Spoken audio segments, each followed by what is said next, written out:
the author of Cyberspace is Your Place, Motion Before Motivation, and founder of Martial Arts Business System. That's where we have an information library of resources and tools and marketing materials that actually work and help you build your independent martial arts business. Anyway, in this video, I'm going to clarify two things. I don't know how it came up in conversation. And I think maybe my kids, my two little girls, Julia and Marissa, they were watching a movie and a cartoon or something. It was a Barbie movie. I don't know what it was. It was something. And I remember they were talking to one of their friends, and the subject of jail came up. And they said, "Daddy, have you ever been to jail?" And I was like, "Geez, what kind of question is that? Asking your father if he's ever been to jail?" And I said, "Well, a matter of fact, I have. I've been to jail twice." And their eyes were like, "What? You've been to jail twice?" And I said, "Well, let me." And they're 7 and 5. I said, "Well, let me clarify." And because the reason why I say this, my little girl's been out telling people that Daddy's been to jail. My 5-year-old, she's kind of funny. So anyway, I said, "Let me clarify.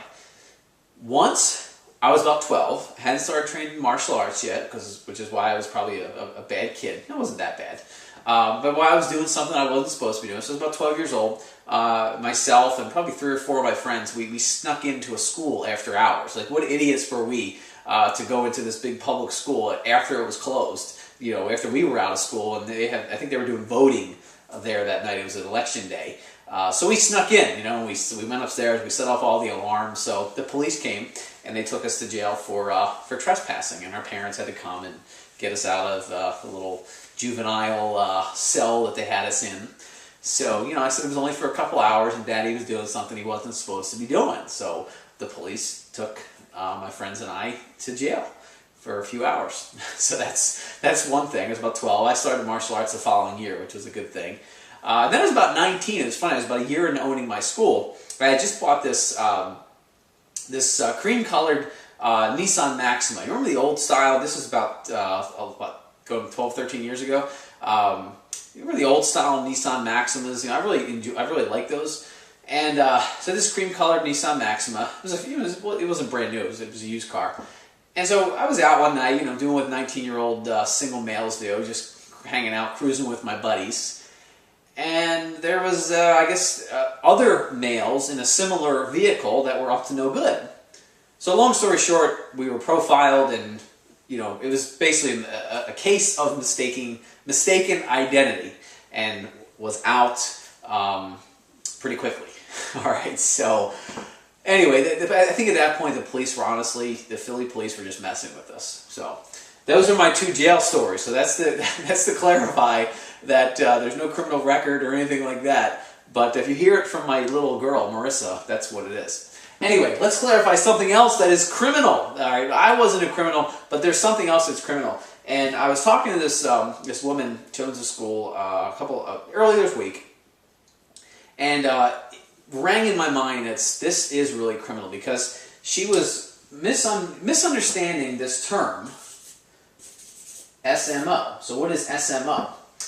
And I'm not going to mention her name. She's just a sweet girl, and she does what you do. She's worried about about serving her students. She's worried about creating students. She's worried about keeping students. She doesn't want to mess around with SMO, SEO, or whatever. She just wants this stuff to work. So we kind of clarified really what SMO was, and she had some misconceptions. So I figured, there's probably a lot of other people that don't know what SMO really is. First of all, what it is not. SMO is not really someone going onto your Facebook page and charging you to post quotes or just stupid things. Honestly, you shouldn't pay anybody, I don't think anyway, to go post on your Facebook page. Maybe an in-house employee who knows what's going on at your school is going to handle that part. But why should you outsource your Facebook posting? I don't know. Just my opinion. Call me old-fashioned, because what I see out there is really horrible stuff that's being posted, and it's going out, for Joe's school over here, and it's going out for Sally's school over here, and it's garbage, honestly. So anyway, back to the SMO thing. What is SMO? It stands for Social Media Optimization, SMO, and a few things. Here's what it is. Basically, it's about tying your website and social media together, right? That's social media optimization. Yes, if you have a really strong Twitter presence or a really good Facebook presence, you're out there on LinkedIn, that's obviously, you can consider that optimization, driving people back to your website. But think about social media optimization on your website is number one, having a blog. That's social media that's one pillar of social media optimization, having a blog. Second thing, you want to have share buttons. So those are buttons like share. If you look at a lot of our websites, share this on Twitter, dig this, stumble upon. That's another part of social media optimization, taking your website and making it social. The other thing you can have on your blog is comments. I would invite you to comment below. If you look on this link, you'll see that you can add a comment about this video. I'd say go ahead and do it. That's social media optimization. Hey, it's really simple. What else? You might have a Twitter feed. Okay, so you might look at your blog and you put a Twitter feed in your blog. That's social media optimization. Go back over to like Facebook. Maybe you have, I'm not even going to write it down because you probably can't understand it anyway. You're going to have maybe a custom, some spitting all over, a custom Facebook page. That's social media optimization.